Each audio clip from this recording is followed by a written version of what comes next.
Al, thanks very much for giving us your time. Here we are another month later, and we're looking into the church plant. You've basically been running for a couple of months now. Can you give us an idea? What does a meeting look like? And what do people behave like? How are they sort of fitting in as they come along to your church plant? Okay. We meet one week in homes, Bible and food, and then the other week we meet in the community centre, which is the Bible and maybe a little bit less food. What we found is probably more than half of the people coming along, maybe even three quarters sometimes, are not churchgoers. The unchurched, you'd say. And usually when people come along, they find the Bible interesting and they're rubbing their chins and think, yeah, okay, that was interesting. But there isn't a building expectation who's coming every week. And so we're finding we need to kind of contact people and ask if they'd like to come and for catering and so on. And let me think.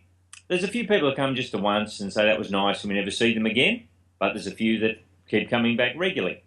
And some people prefer to come in the home group. Some people prefer to come to the community centre. Some will come to both. But the numbers at the moment are still pretty small. Does that tell you something about the sort of generation or the culture you're dealing with? The fact that it's hard to nail anyone down? It's a mixture. For older people, over 40 plus, even then, if you haven't been a churchgoer, the idea of turning up at something every week is a really major mind shift. Like, who does that? And if you're under 30, if you're Gen Y, well, everything's kind of, was it Starbo, subject to a better offer? So why would you commit until the last minute? So yeah, that's all. In fact, technology makes that worse, really. You don't kind of commit till the last minute. So that's something we're trying to work out about how do you keep inviting people without them feeling like you're stalking them. Mm. So somewhere you got to work the line between, hey, we care for you, we're inviting you. The other is you can't escape because we're stalking you. So somewhere in the middle is the right, the Well, right you balance. you mentioned technology. I mean, what sort of stuff are you trying to use in order to keep up that kind of constant contact, but not too much pressure? Well, I guess we just SMS people each week and ask if they like, they're coming along, it's on, that sort of thing. And the reason to SMS people is that my wife Kathy and Pete's wife Bettina and Isabel, the other lady, cook up a great meal. And some of the people who joined us cook food too. So we're getting catering numbers. That's a good reason to do it. I'm trying to work out how to use Facebook, Twitter, that sort of thing. It's all, yeah, I've got a lot to learn in that area. There is one particularly high-tech method I'm going to try. We've printed up some leaflets and I'm going to hand them out at the railway station. Well, You ha- guys will think of that one day. now you just started to talk about another method, just in passing, of building commitment, and that's actually giving people some sort of responsibility. So you're actually asking people. Some people are cooking as well, or some people are bringing food along that helps build that sense of belonging. Oh yeah, as people, it's been really good. As some couples have kind of taken ownership of the group, or kind of they own the group.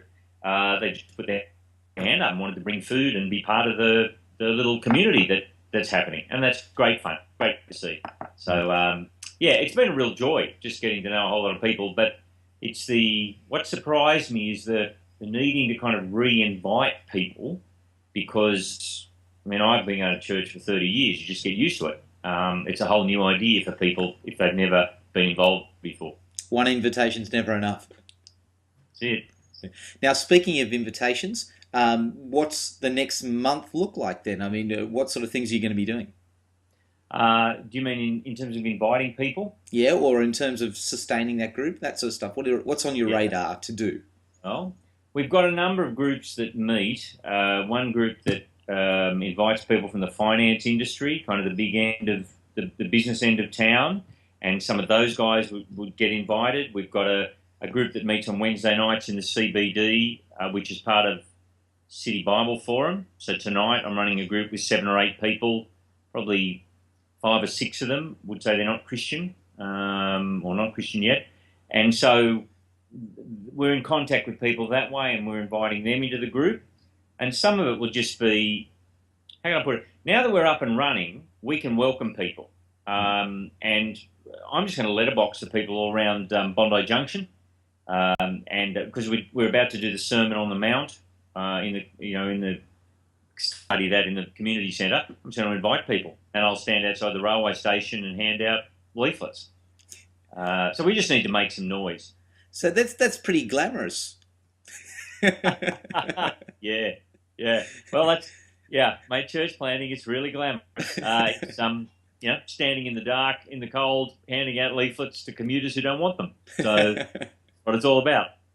Well, mate, thanks very much for sharing with us what's gone on so far, and we'll look forward to the update next month. See you later.